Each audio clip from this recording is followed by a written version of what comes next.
Assalamu alaikum wa rahmatullahi ta'ala wa barakatuh. J'espère que vous allez bien.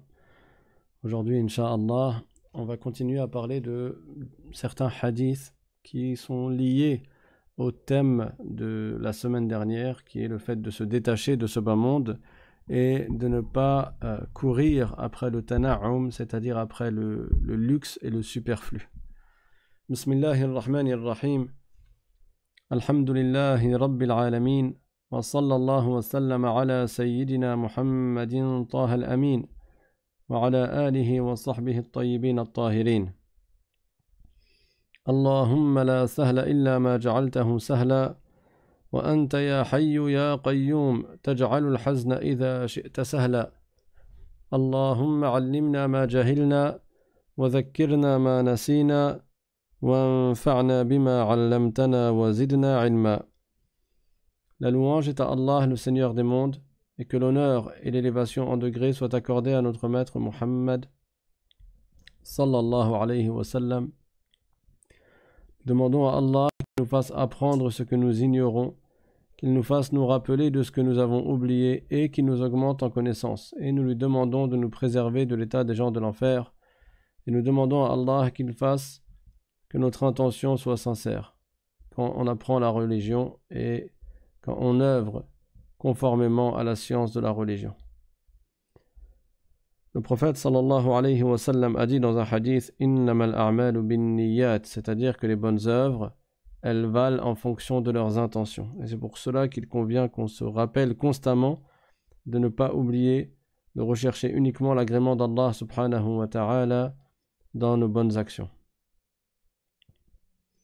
Alors on va commencer avec un hadith du prophète sallallahu alayhi wa sallam, qui est le hadith numéro 457, dans lequel l'imam An-Nawawi rapporte et dit « An Amr ibn Auf al-Ansari, radiyallahu anhu,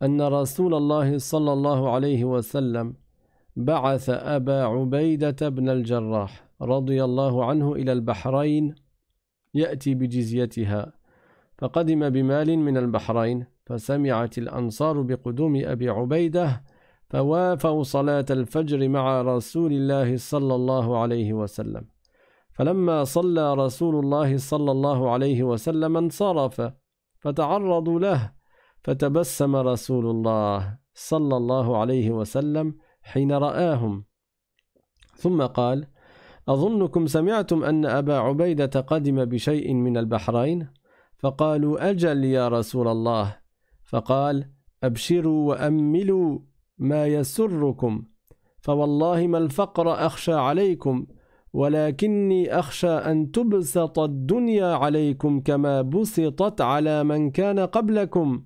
فتنافسوها كما تنافسوها فتهلككم كما أهلكتهم متفق عليه. Dans ce hadith, il nous est rapporté d'après Amr ibn Auf al-Ansari, qu'Allah l'agrée, que le messager sallallahu alayhi wa sallam avait envoyé un de ses compagnons, un de ses meilleurs compagnons, qui est Abu Ubayda ibn al-Jarrah.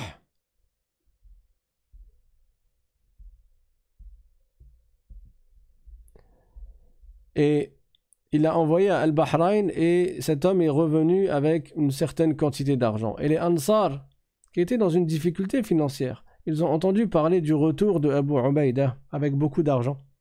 Alors, lorsqu'ils sont partis à la prière de Al-Fajr, dans l'espoir que cet argent leur soit distribué, ils ont vu le prophète sallallahu alayhi wa sallam, il a fait la prière en tant qu'imam, ils ont prié derrière lui. Puis le prophète a commencé à s'en aller et ils se sont positionnés en face de lui. Alors le prophète sallallahu alayhi wa sallam leur a souri quand il les a vus. Et il leur a dit, je pense que vous avez entendu parler de Abu Ubayda, comme quoi il est venu de Al-Bahrain et donc il est venu avec des biens, avec des richesses, avec de l'argent. Et les compagnons ont dit, Ajal, oui, ô messager d'Allah. Alors le prophète sallallahu alayhi wa sallam a dit, dans le sens, soyez optimiste quant à ce qui va vous parvenir, soyez contents, je vous annonce la bonne nouvelle. Et ensuite il a dit, par Allah, ce n'est pas la pauvreté que je crains pour vous. Subhanallah. Le prophète sallallahu alayhi wa sallam, alors qu'ils étaient dans une grande difficulté financière et que la vie n'était pas facile, le prophète a dit, ce n'est pas la pauvreté que je crains pour vous.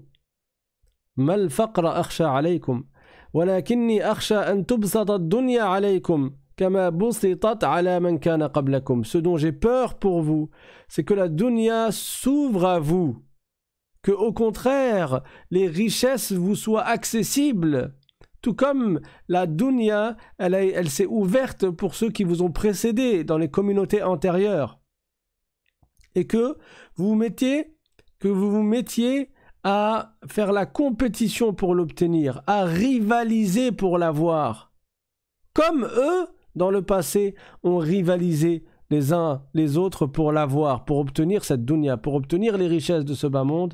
Et je crains que cela vous mène à l'égarement, tout comme cela les a menés à l'égarement. Rappelez-vous,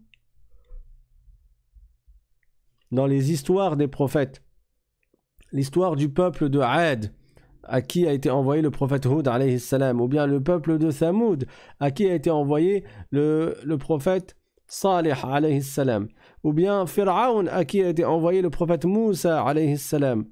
Ces gens-là, ils étaient extrêmement riches. Allah leur a accordé beaucoup de choses dans ce bas monde. Et ils ont été dupés par le bas monde qui était à leurs pieds. Ils ont été dupés par la force physique qu'ils avaient, par les richesses qu'ils avaient. Et cela les a menés à quoi? À faire preuve d'arrogance et à ne pas accepter de se soumettre à Allah et de se soumettre aux ordres d'Allah subhanahu wa ta'ala. Rappelez-vous de Qarun, cet homme qui ne voulait pas payer la zakat, alors qu'il avait ce qui correspond aujourd'hui à des milliards et des milliards.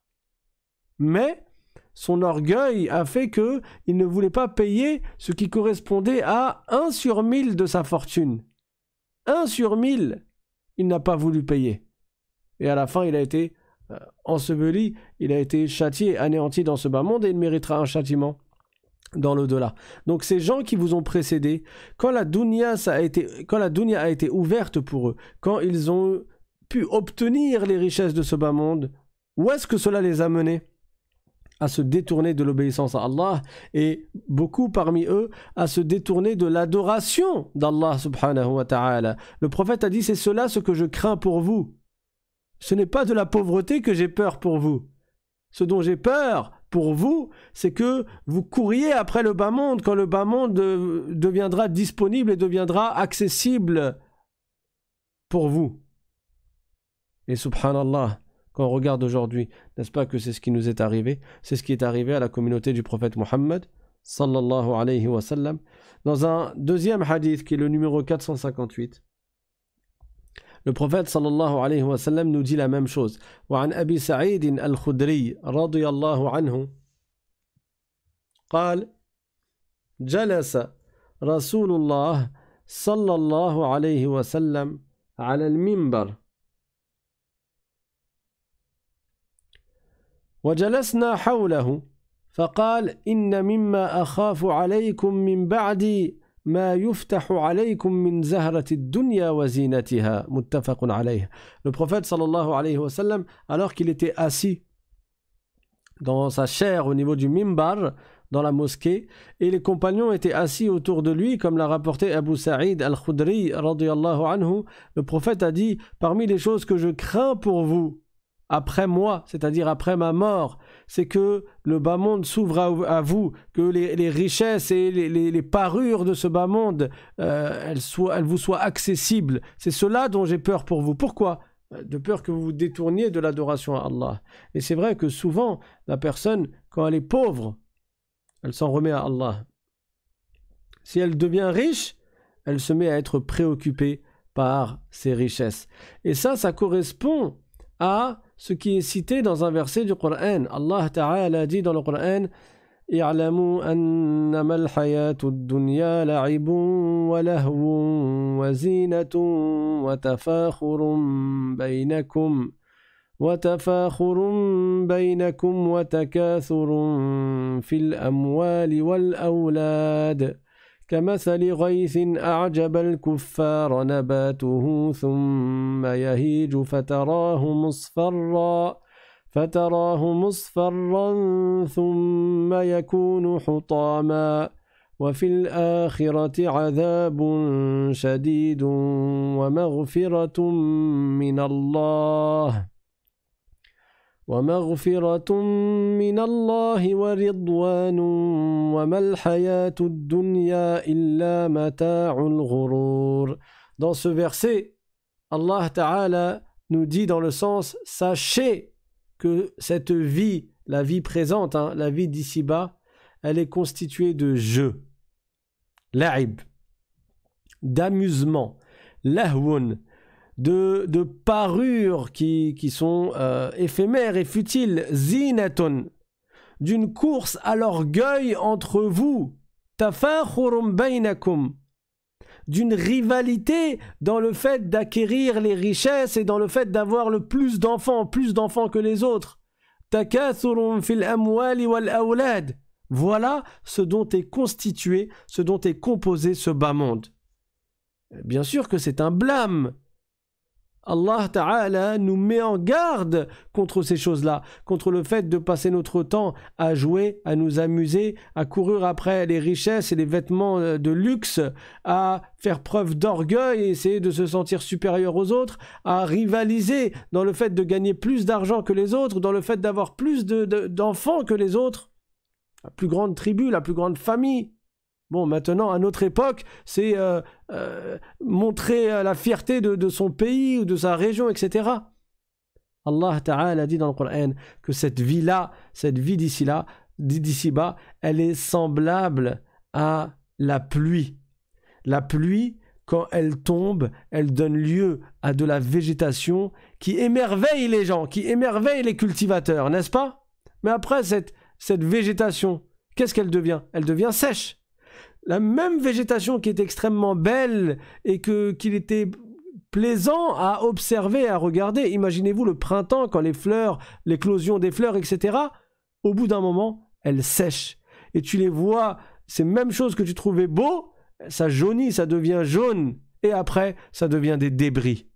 Voilà. Voilà cette vie d'ici-bas et ces richesses vers lesquelles vous courez, voilà à quoi ça ressemble. Dans un premier temps, tu es attiré par ces choses-là, mais après, qu'est-ce que ça devient? Prends la nourriture que tu manges, tu es affamé, et en plus, c'est de la nourriture qui est délicieuse. Imagine, je sais pas moi, pizza au saumon, ou là... Bon, certains, c'est pas beaucoup pour eux ça, mais imagine un plat dont tu raffoles, un plat délicieux, et en plus, tu as extrêmement faim. Il est posé sous tes yeux. Comment tu le vois? C'est ça la vie d'ici-bas. Tu cours après, tu le veux absolument, tu le réclames, tu es prêt à payer cher pour ce plat-là. À la fin, tu vas le manger, attends quelques heures. Qu'est-ce qu'il devient? Il devient quelque chose que toi-même tu réprouves, que toi-même tu en es répugné. Et je parle des excréments et de l'urine. C'est ça, cette nourriture que tu voulais tant, voilà ce qu'elle est devenue. Imagine des vêtements, des habits de luxe, des habits qui coûtent extrêmement cher, qui sont très très beaux, que tu rêverais d'avoir. Ok, on te les donne, tu les as. Imagine que tu les portes pendant des jours et des jours, pendant des mois et des mois. Le même habit, sans changer. Qu'est-ce qu'il devient après? Il devient avec une mauvaise odeur, il devient usé, il devient sale. Même toi, tu veux t'en débarrasser. C'est ça, cette vie d'ici-bas. Dans un premier temps, tu es attiré, et au final, quand tu l'as, tu le détestes, et tu réprouves ces choses-là. Voilà de quoi est composée la vie d'ici-bas. De choses qui sont des jeux, des amusements, de vaines parures. Et les gens, ils courent vers l'orgueil, la rivalité, le fait d'avoir plus d'argent. Et au final, quelle est la finalité? Allah Ta'ala dit dans le Coran وَفِي الْآخِرَةِ عَذَابٌ شَدِيدٌ وَمَغْفِرَةٌ مِّنَ اللَّهِ وَرِضْوَانٌ. C'est-à-dire, et dans l'au-delà, donc après cette vie d'ici-bas, qui est constituée de ce dont nous venons de parler, il y a de deux choses l'une. Il y a un dur châtiment et il y a un pardon et un agrément d'Allah subhanahu wa ta'ala. Il y aura les deux. Mais tu veux être parmi lequel, toi? Tu veux choisir quoi? Le dur châtiment ou bien le pardon et l'agrément d'Allah? Si tu cherches le pardon et l'agrément d'Allah, tu sais que tu ne dois pas prendre le mauvais chemin et que tu ne dois pas courir après ces choses futiles et éphémères qui souvent mènent vers le châtiment. Et la dernière phrase de ce verset, وَمَا الْحَيَاةُ الدُّنْيَا إِلَّا مَتَاعُ الْغُرُورِ, c'est-à-dire que la vie d'ici-bas, elle n'est rien d'autre qu'une jouissance qui est trompeuse. Et on se fait tous tromper. C'est pour cela que se détacher de ce bas monde, c'est salvateur pour toi et pour moi.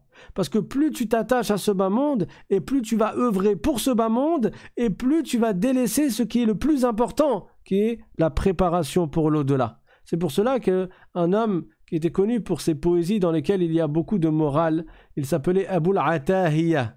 Il a dit une poésie qui est très connue.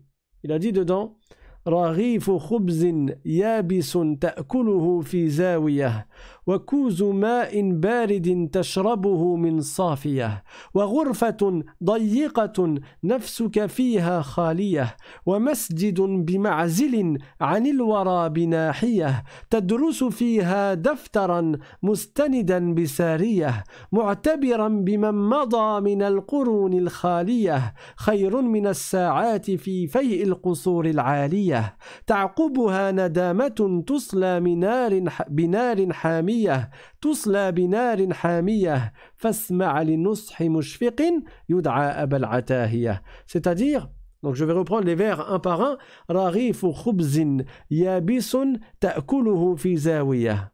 Donc un morceau de pain qui est sec, le pain rassis, le pain qui a plusieurs jours, que tu manges dans une zawiya, un endroit qui est isolé, dans lequel tu t'adonnes aux adorations, loin des villes, loin de la civilisation, loin de toute cette course vers l'argent, etc.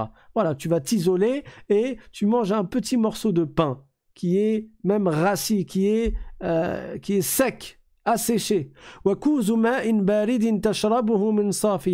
Ainsi qu'un verre d'eau frais que tu bois dans un récipient. Et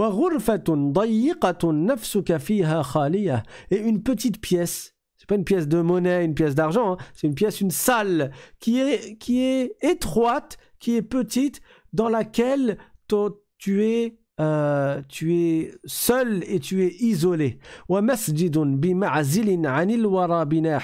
Et ce dans une mosquée ou bien avec une mosquée qui est à l'écart, qui est isolé de la population, qui est vraiment dans une région où il n'y a pas beaucoup de monde. Et dans cet endroit-là, dans lequel tu as ton petit morceau de pain et ton petit verre d'eau, qu'est-ce que tu fais? Tu étudies dans un livre ou dans un cahier en étant appuyé, en t'adossant au mur par exemple, et tu tires des leçons dans ce contexte-là, hein, dans cette khalwa que tu fais, cet isolement dans lequel tu t'adonnes à l'adoration d'Allah et à la révision de la religion, en même temps, tu tires des leçons de ceux qui ont précédé, dans les siècles précédents, de ceux qui ont vécu avant nous. Qu'est-ce qu'ils ont obtenu dans ce bas monde et qu'est-ce qu'ils sont devenus? Ils sont tous morts, ils sont tous sous la terre. Tout ceci, tout ce que je viens d'expliquer là, c'est meilleur, c'est mieux que de passer des heures à l'ombre de grands palais, de grandes maisons de luxe. Mais donc c'est mieux que d'être dans ces grandes maisons et dans ces palais luxueux qui donnent suite à un regret profond et à un châtiment ardent. Alors écoute bien le conseil de quelqu'un qui a de la compassion pour toi et qui s'appelle Abul Atahiya. Dans cette poésie, Abul Atahiya, qu'est-ce qu'il nous dit? Il nous dit: il vaut mieux que tu sois avec peu d'argent, avec rien, un morceau de pain, dans une petite mosquée, loin de tout, à boire de l'eau et à réviser ta religion, à apprendre la religion et à méditer sur ceux qui nous ont précédés. Ça, c'est mieux que d'être dans les grandes richesses, mais dans les péchés, que d'être dans un palais luxueux avec des voitures de rêve, mais dans le haram, de sorte à ensuite faire quoi? De sorte à devoir regretter dans le futur. De sorte à regretter dans le futur. Ces voitures de luxe, ces maisons de luxe, cet argent, ces vêtements de luxe, toutes ces choses de luxe, tu devras être interrogé dessus. Dans l'au-delà, tu seras interrogé sur chaque euro, sur chaque argent, sur chaque centime.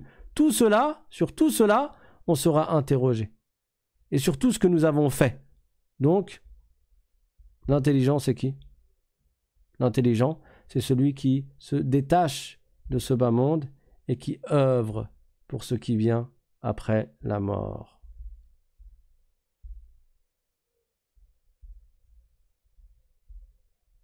N'est-ce pas?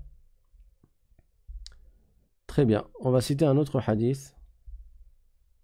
Juste, je voulais vous mettre une petite image.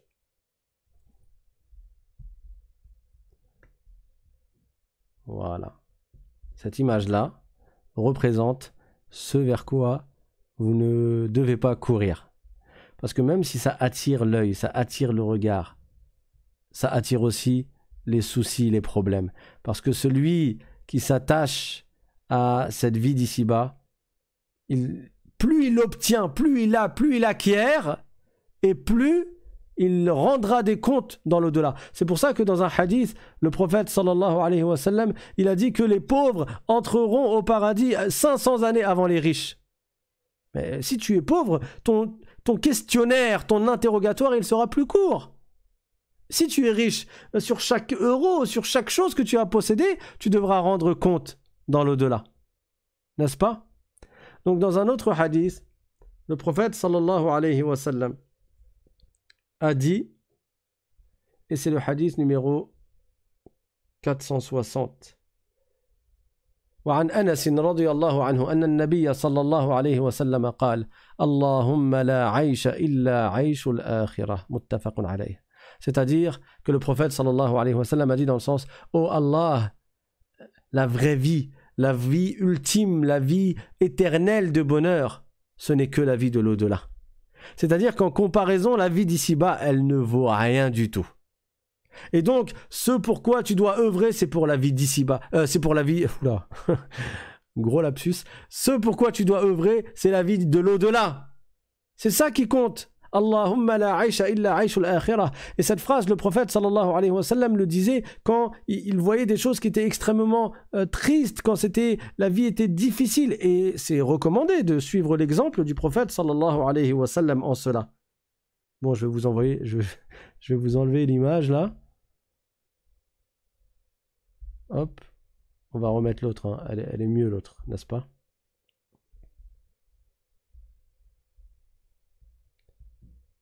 Allez, on va mettre celle-là.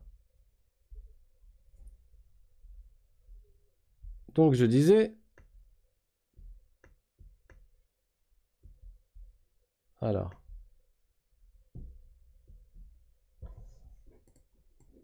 moi, les logiciels, c'est un peu compliqué. Voilà. Un petit chemin. Donc je reprends. Le prophète sallallahu alayhi wa sallam, quand est-ce qu'il a dit cette parole-là? Allahumma innal aisha aishul akhirah, ou bien la aisha illa aishul akhirah. Il a dit ça quand il a vu ses compagnons dans une grande épreuve. Les ennemis arrivaient pour attaquer les musulmans à Médine. Et le prophète sallallahu alayhi wa sallam a dit à ses compagnons, pour protéger les remparts, pour protéger la ville de Médine, il a dit à ses compagnons de creuser une tranchée, suite au conseil d'un grand compagnon du prophète sallallahu alayhi wa sallam. Ils ont creusé une tranchée. Mais c'était très éprouvant. Et ils s'attendaient à ce que l'ennemi arrive pour attaquer la ville de Médine. Et quand le prophète sallallahu alayhi wa sallam a vu cela, il a vu la fatigue, il a vu la crainte des compagnons, la difficulté dans laquelle ils étaient. Qu'est-ce qu'il a dit? Allahumma la aisha illa aishul akhirah. Oh Allah, la vraie vie, la vie de bonheur, la vie éternelle, c'est la vie de l'au-delà. Ça veut dire que cette vie-là, ça va passer. Tout ce qui nous arrive comme épreuve, ça va passer. Et donc, il ne faut pas qu'on soit extrêmement peiné de ce qui nous arrive comme épreuve, ou de notre pauvreté, ou de nos difficultés quotidiennes. Qu'on se dise, ça va passer, ça n'est qu'éphémère, et ça va te faciliter.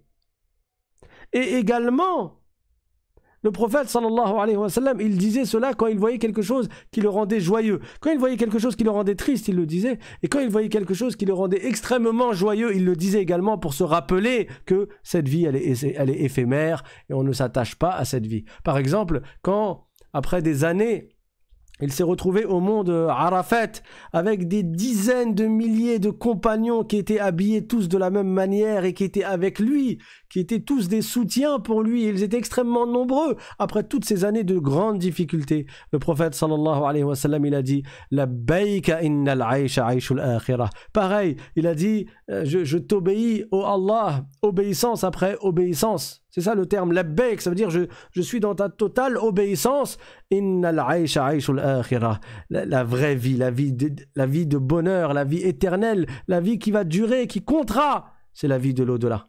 Donc, quel que soit l'extrême dans lequel tu es, la grande tristesse suite à de grandes épreuves et une grande pauvreté, une grande difficulté, ou alors, le contraire, une grande joie, et tu vois des choses qui te font plaisir, des choses qui peuvent te réjouir le cœur dans ce bas monde, rappelle-toi que ce bas monde n'est qu'éphémère, que tu vas mourir. Et si tu te rappelles de cela, ben dans tous les cas, ça va t'alléger. Si tu es dans une grande tristesse, ça va te rappeler que cette tristesse, elle va partir.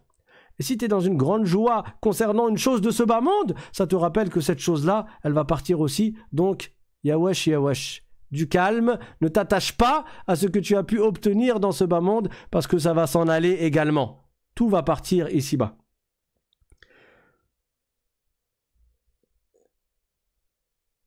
Alors, je cherche un autre hadith qui est le numéro 490. Après, on reviendra sur les précédents, Inch'Allah, mais ça rejoint l'idée dont je viens de parler. Le prophète sallallahu alayhi wa sallam a dit, d'après ce qu'a rapporté Abu Hurayra radiyallahu anhu, asdaqu kalimatin qalaha sha'irun kalimatu labid ala kullu shay'in ma khala Allahu batilu muttafaqun alayh.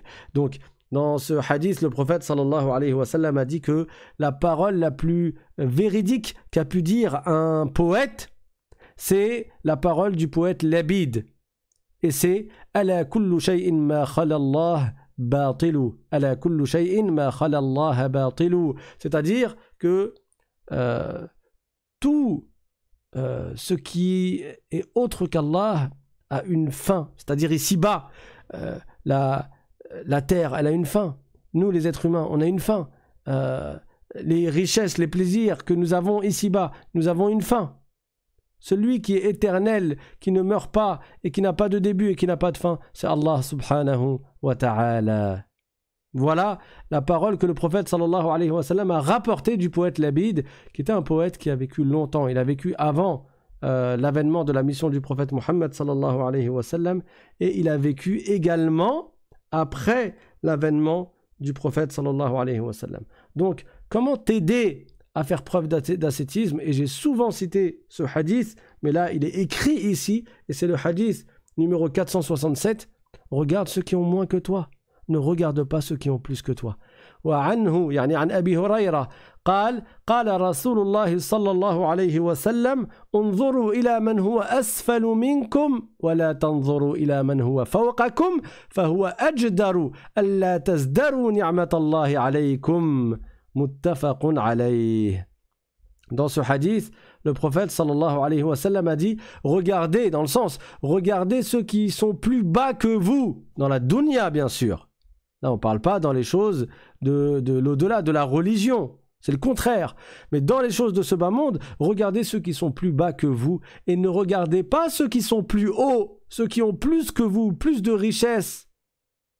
Cela est plus à même de vous éviter de sous-estimer le bienfait qu'Allah vous a accordé, le bienfait de Dieu à votre égard. Ainsi, vous ne négligerez pas et vous ne considérerez pas comme étant petite la grande grâce qu'Allah Ta'ala vous a accordée et les grands bienfaits qu'Allah Ta'ala vous a accordés. Tu regardes ceux qui ont moins que toi.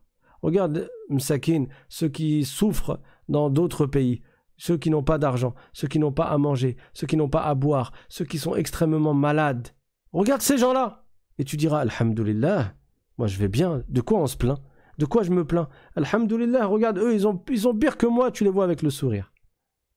Par contre, si tu regardes ceux qui ont plus que toi, comme la photo que je vous ai montrée tout à l'heure, avec les voitures de luxe, avec la maison de luxe, alors là, le problème, c'est que tu vas te sentir comme étant petit par rapport à lui, comme n'ayant pas assez.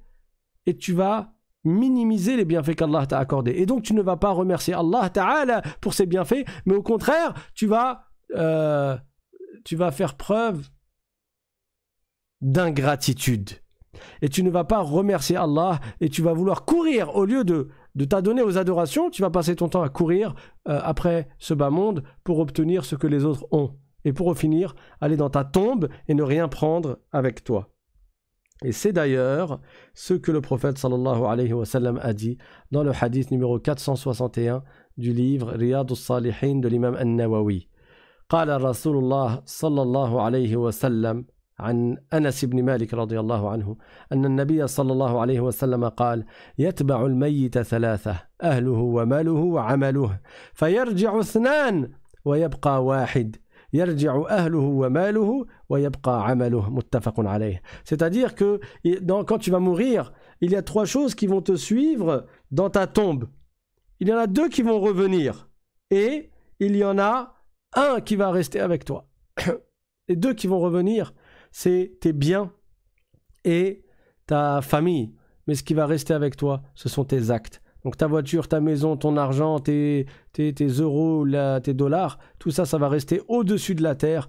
Et tu vas rentrer dans la terre uniquement avec tes actes, c'est-à-dire ce que tu as fait de bien et ce que tu as fait de mal.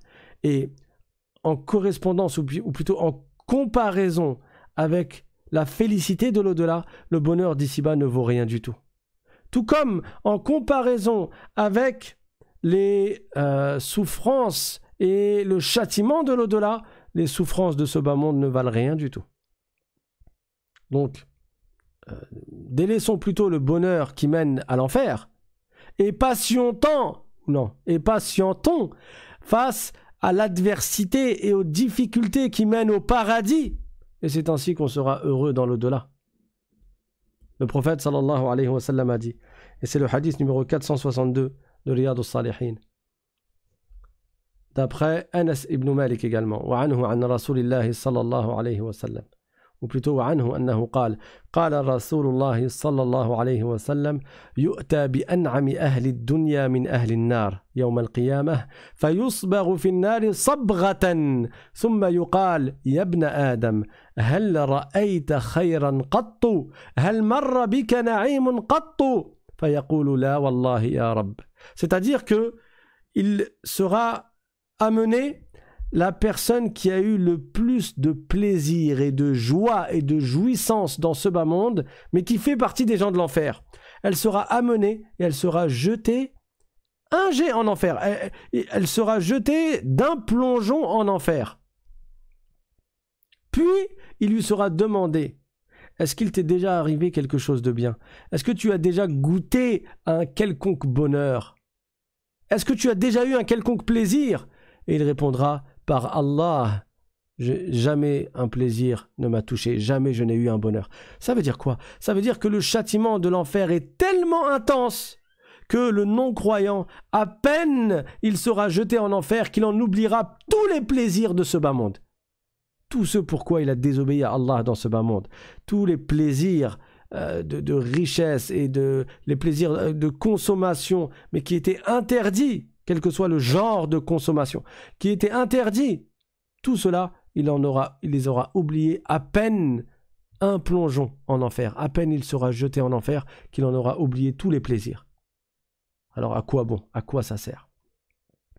ويؤتى بأشد الناس بؤسا في الدنيا من أهل الجنة فيصبغ صبغة في الجنة فيقال له يا ابن آدم هل رأيت بؤسا قط هل مر بك شدة قط فيقول لا والله ما مر بي بؤس قط ولا رأيت شدة قط rapporté par Muslim, rawahu Muslim. Ça veut dire, et la personne qui a été la plus malheureuse dans ce bas monde et qui fait partie des gens du paradis, qui est morte musulmane, elle sera emmenée au paradis. À peine elle va entrer au paradis, qu'elle sera interrogée.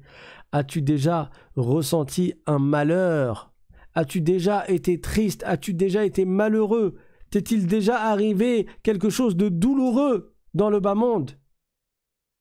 Et il répondra par Allah, il ne m'est jamais arrivé de malheur. C'est-à-dire que ce qu'il verra et ce qu'il ressentira comme bonheur, à peine sera-t-il entré au paradis, ce sera tellement intense, ce sera tellement puissant, ce sera tellement magnifique, ce sera tellement beau qu'il en oubliera toute sa tristesse, qu'il en oubliera tous les malheurs. Et là on parle de qui? De celui qui aura été le plus malheureux sur terre. Pensez à tous ceux qui se font torturer.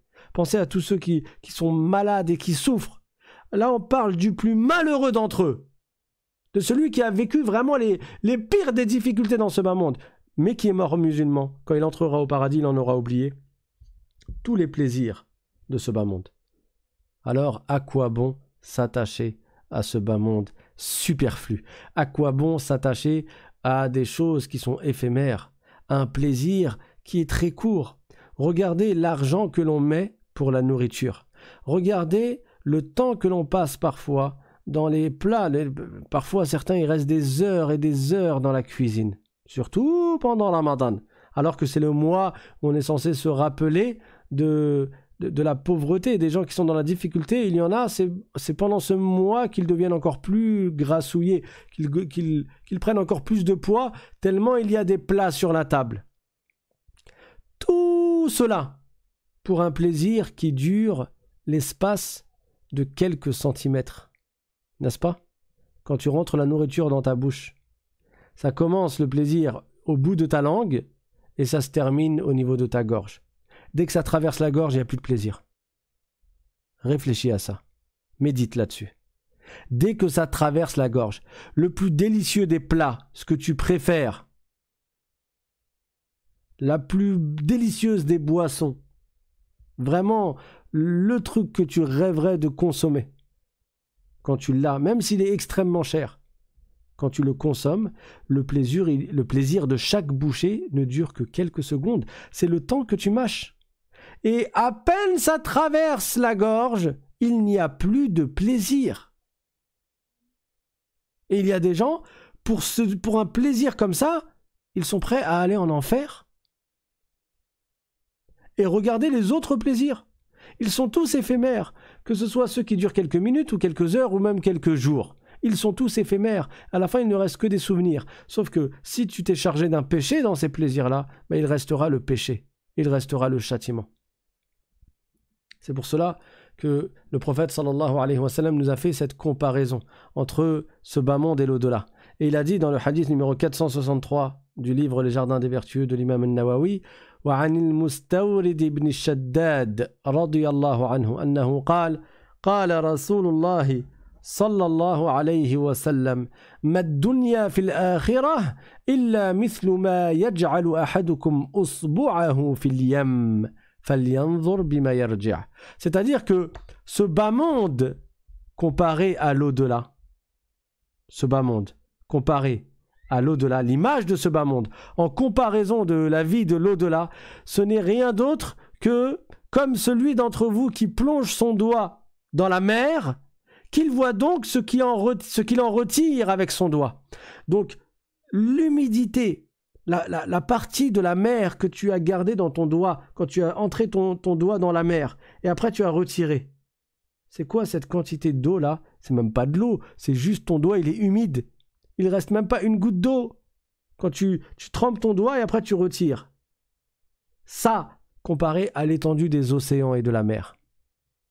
Voilà. Ce bas monde, comparé à l'au-delà, c'est comme la partie d'eau ou la quantité d'eau qui est restée accrochée à ton doigt comparé à l'étendue de la mer.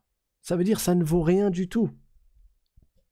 Donc ce bas monde n'a pas de valeur selon le jugement d'Allah subhanahu wa ta'ala. Et là encore, c'est ce que nous dit le prophète sallallahu alayhi wa sallam dans le hadith numéro 464. Le prophète sallallahu alayhi wa sallam a dit, d'après Jabir, وعن جابر رضي الله عنه أن رسول الله صلى الله عليه وسلم مر بالسوق والناس كنفتيه فمر بجدي أسك ميت فتناوله فأخذ بأذنه ثم قال أيكم يحب أن يكون هذا له بدرهم. Le prophète sallallahu alayhi wa sallam a traversé un jour un marché qui était plein de gens sur les deux côtés. Vous voyez, quand tu rentres dans un marché, il y a des gens à ta droite et des gens à ta gauche. Il y a les stands à ta droite et les stands à ta gauche. Et le prophète sallallahu alayhi wa sallam, il est passé devant un chevreau qui était mort. Et le chevreau, il avait des petites oreilles, qui est un signe d'une mauvaise race. C'est considéré comme un défaut chez le chevreau quand ses oreilles sont petites. Et en plus, il était mort. Le prophète sallallahu alayhi wa sallam, il l'a saisi par ses oreilles et il a dit: qui d'entre vous voudrait payer 1 dirham pour ce chevreau? Déjà, ce chevreau, il n'a pas de valeur quand il est vivant. Parce qu'il a des petites oreilles. C'est considéré comme un grand défaut. Le prophète, alors que c'était un cadavre de chevreau, il leur a dit: qui le veut pour 1 dirham? أيكم يحب أن يكون هذا له بدرهم فقالوا ما نحب أنه لنا بشيء وما نصنع به. Alors les compagnons du prophète sallallahu alayhi wa sallam, ils lui ont répondu: nous n'en voulons pas même pour rien du tout. À quoi donc nous servirait-il? Ils lui ont dit: même gratuit on ne le veut pas. À quoi il va nous servir? Déjà vivant et on n'en veut pas. Alors que dire alors qu'il est mort? ثم قال أتحبون أنه لكم. Le prophète sallallahu alayhi wa sallam, il a insisté et il a dit: voulez-vous qu'il soit à vous? Est-ce que vous voulez ce chevreau? فقالوا والله لو كان حيا كان عيبا أنه أسك فكيف وهو ميت. Alors les compagnons, ils ont répondu: par Allah, s'il était vivant, ce serait déjà un grand défaut, une honte avec ses petites oreilles. Alors, qu'en est-il maintenant qu'il est mort? À plus forte raison, on n'en veut pas du tout.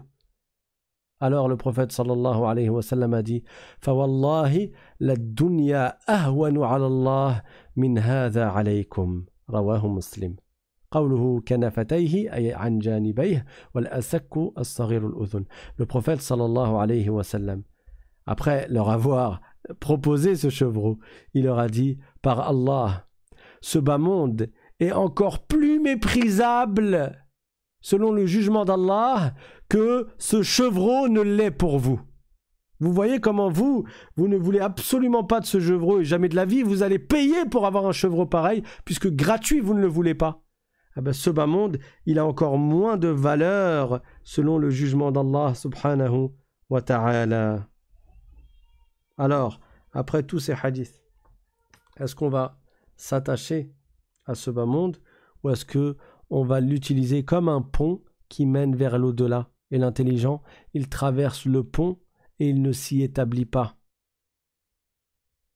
Rendons-nous des comptes avant la rétribution. Ne soyons pas tel celui qui voyage sans provision. Donc, le bas monde, il est ainsi, tel que le prophète sallallahu alayhi wa sallam nous l'a décrit. Dans un hadith qui est le hadith numéro 477. Alors je ne les cite pas dans l'ordre parce que parfois certains ils vont bien avec d'autres du point de vue de l'idée dont on peut ressortir de ces hadiths-là. وعن سهل بن سعد الساعدي رضي الله عنه أنه قال رسول الله صلى الله عليه وسلم لو كانت الدنيا تعدل عند الله جناح بعوضة ما سقى كافرا منها شربة ماء. رواه الترمذي وقال حديث حسن صحيح. Donc le prophète sallallahu alayhi wa sallam a dit dans le hadith numéro 477 de ce livre, dans le sens que si ce bas monde avait, selon le jugement d'Allah, le poids ou la valeur d'une aile d'un moustique, alors Allah n'aurait pas accordé aux non-croyants de boire même une seule gorgée d'eau. Il y a des non-croyants qui sont milliardaires. Ils ont tous les plaisirs qu'ils veulent dans ce bas monde. C'est la preuve que ce bas monde n'a pas de valeur. Les vertueux sont pour beaucoup d'entre eux éprouvés Les prophètes étaient les plus éprouvés des gens, et tu trouves des gens qui ne croient pas en Allah et qui insultent Allah, qui sont extrêmement riches et extrêmement heureux et en bonne santé. C'est la preuve que ce bas monde n'a pas de valeur. Parce que si ce bas monde avait une quelconque valeur selon le jugement d'Allah, Allah Ta'ala, il aurait accordé le bonheur et le plaisir pour les vertueux, pour ceux qui lui obéissent, et il aurait accordé la souffrance pour ceux qui ne sont pas croyants. Voilà pourquoi le prophète a dit, dans le sens que si ce bas monde avait, selon le jugement d'Allah, le poids d'une aile d'un moustique, alors Allah n'aurait pas accordé aux non-croyants une seule gorgée d'eau. Alors ce sujet, il est vaste, il y a beaucoup à dire, il y a encore d'autres hadiths que je voulais vous citer. Alors je ne sais pas si je vais encore parler de ce sujet. Alors normalement le prophète sallallahu alayhi wa sallam a dit la yashba'u mu'minun min khayrin yasma'uhu hatta yakuna muntahahu al-jannah, c'est-à-dire que l'un d'entre vous c'est-à-dire que le croyant ne se lasse pas d'un bien qu'il entend jusqu'à ce qu'il arrive au paradis. Normalement, la science de l'islam, même si ça se répète parfois, même si je vous cite parfois le même hadith ou bien les mêmes informations, le croyant, il ne convient pas qu'il se lasse d'écouter ces bonnes paroles. Mais maintenant, quand même, étant donné que la motivation à notre époque a diminué, j'essaye de varier les sujets pour pas que certains d'entre vous se démotivent à écouter ces cours de religion qui sont très importants en se disant oui, je connais déjà, j'ai déjà entendu, etc. Donc c'est pour ça que j'essaye de varier les sujets. Mais parfois le sujet est quand même important, il y a beaucoup de hadiths.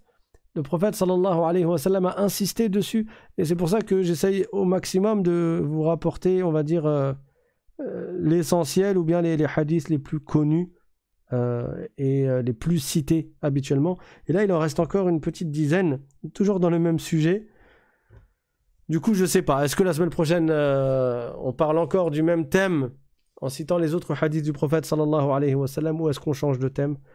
Vous avez qu'à proposer ce que vous souhaitez dans les commentaires. Je voulais juste terminer avec une histoire qui indique comment les vertueux agissaient face à ce bas monde. Ou plutôt deux histoires, si vous me le permettez. Inch'Allah, il nous reste encore quelques minutes. La première histoire, c'est l'histoire de Hisham ibn Abdel Malik avec Salim ibn Abdillah ibn Omar radiyallahu anhu, ibn Omar ibn al-Khattab. Donc Hisham ibn Abdel Malik, c'était le fils du gouverneur. Et il a, si je me souviens bien, gouverné lui également. Donc c'était quelqu'un qui avait beaucoup de pouvoir, qui avait le monde à ses pieds. Il avait le monde musulman sous l'autorité de sa famille. Soit c'était son père, soit lui aussi il a gouverné. Là j'ai un petit doute.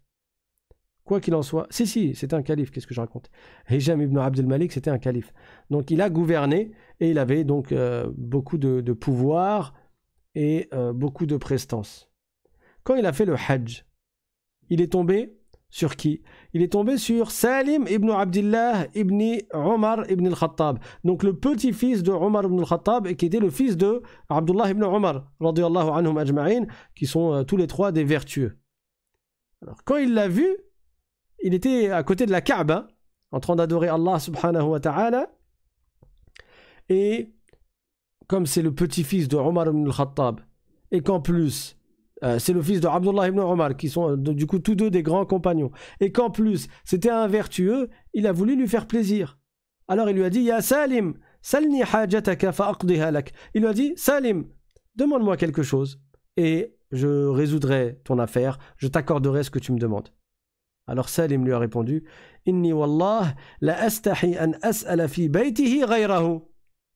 Il a dit, par Allah, j'ai honte de demander dans la maison de Dieu, c'est-à-dire la maison qui appartient à Allah, ce qui est visé, c'est la mosquée. On appelle les mosquées Buyutullah, non pas parce que Dieu habiterait dans les mosquées, hein. Vous savez bien qu'Allah Ta'ala, il ne s'incarne pas dans sa création, ni sa création céleste, ni sa création terrestre. Dieu n'a pas besoin de ce qu'il a créé, il est éternel, il ne ressemble pas à ses créatures. Donc quand on dit que la mosquée c'est la maison de Dieu, ça ne veut pas dire que Dieu habite dans la maison ou que Dieu habite dans la Kaaba. Mais ça veut dire que cet endroit est un endroit qui est réservé à l'adoration d'Allah. C'est pour ça qu'on les appelle Buyutullah, al-Masajid, les mosquées. Donc il a dit, je n'ose pas demander dans la maison de Dieu quelque chose à autre que Dieu. Il a dit, j'ai honte, Hchouma, comment? Je suis dans la maison d'Allah, c'est-à-dire dans la mosquée, et je vais demander quelque chose à une créature, et je ne veux pas la demander à Allah. Vous voyez comment c'est beau ce qu'il a dit?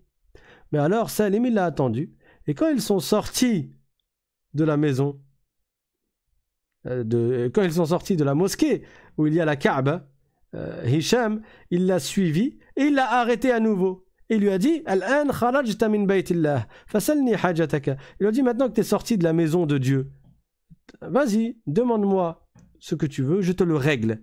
Demande-moi n'importe quelle affaire et je te l'accorde. Alors Salim lui a répondu, Amin hawa'ij ad-dunya ya amir al-mu'minin, am min hawa'ij al-akhirah. Il lui a dit, ô émir des croyants, ô toi le calife, je dois te demander quelque chose concernant les affaires de ce bas monde ou concernant les affaires de l'au-delà. Alors Hicham, il lui a dit en étant étonné, Min hawa'ij ad-dunya taban. Il lui a dit, des affaires de ce bas monde, évidemment. Les affaires de l'au-delà, tu demandes à Allah de t'accorder le paradis, tu demandes à Allah de te pardonner tes péchés, mais si tu as besoin d'argent, tu as besoin de quelque chose, que je te règle quelque chose de ce bas monde, demande-moi. Les affaires de ce bas monde. Alors Salim lui a dit, Inni ma sa'altuha mimman yamlikuha, fa kayfa as'aluha mimman la yamlikuha. Les choses de ce bas monde, je n'ai rien demandé de cela à celui à qui appartient ce bas monde, c'est-à-dire à Allah. Je ne lui ai rien demandé des choses de ce bas monde. Comment je vais demander des choses de ce bas monde à quelqu'un à qui ce bas monde n'appartient même pas? Allahu Akbar. Regardez ce détachement. Il avait le plus grand gouverneur du plus grand régime de l'époque, hein, parce que les terres d'islam s'étaient grandement agrandies et elles allaient de la Chine, des abords de la Chine jusqu'au Maroc. Et le plus grand gouverneur, ça valait plusieurs pays, quoi. Un grand nombre de pays. Il ne dirigeait pas, le calife dirigeait tout le monde musulman.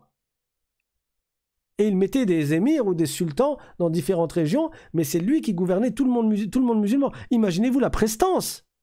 Et il vient poursuivre Salim pour lui dire, laisse-moi t'aider, laisse-moi te régler une affaire. Et Salim lui dit, tu veux m'aider pour une affaire de ce bas monde ou de l'au-delà? Il lui a dit, de ce bas monde. Il a dit, je n'ai même pas demandé des choses de ce bas monde à celui qui possède ce bas monde, à Allah. Je lui ai rien demandé des choses de ce bas monde. Comment je vais lui demander à toi qui es une créature et ce bas monde ne t'appartient pas? Subhanallah. Et il y a une histoire similaire qui a été rapportée d'une autre personne vertueuse qui était Rabi'a al-Adawiyya. Inch'Allah ta'ala. Si on reste sur le même sujet, je vous la raconterai la semaine prochaine. Mais bon, c'est à peu près la même histoire. On va s'arrêter là, Inch'Allah. Wa akhiru da'wana anil hamdulillahi rabbil alamin. Wa sallallahu wa sallam ala sayyidina Muhammad wa ala alihi wa sahbihi at-tayyibin at-tahirin. Je rappelle pour ceux qui sont nouveaux parmi vous, n'hésitez pas à vous inscrire en envoyant un mail à l'islam.simplement@gmail.com pour recevoir le lien par WhatsApp des cours quelques minutes avant les cours, à chaque fois. Pendant Ramadan, il y a cours tous les jours à 19h. Vous êtes les bienvenus, n'hésitez pas à partager encore une fois. Lillahi ta'ala. Et on va s'arrêter là, Inch'Allah. Allahumma arhamna bi rahmatika al-wasi'ah. Allahumma ghfir lana dhunubana wa israfana fi amrina wa kaffir anna sayyi'atina wa tawaffana ma'al abrar. اللهم اجعلنا من عبادك المتواضعين الصالحين وتب علينا وسامحنا واعف عنا واغفر لنا يا رب العالمين. اللهم لا تدع لنا في مجلسنا هذا ذنبا إلا غفرته ولا مريضا إلا عافيته ولا ضالا إلا هديته ولا حاجة من حوائج الدنيا لك فيها رضا ولنا فيها حاجة إلا قضيتها عنا يا رب العالمين. اللهم اجعلنا من عتقاء شهر رمضان. اللهم يسر لنا أمورنا وكفر عنا سيئاتنا واقض عنا ديوننا. اللهم وارحمنا.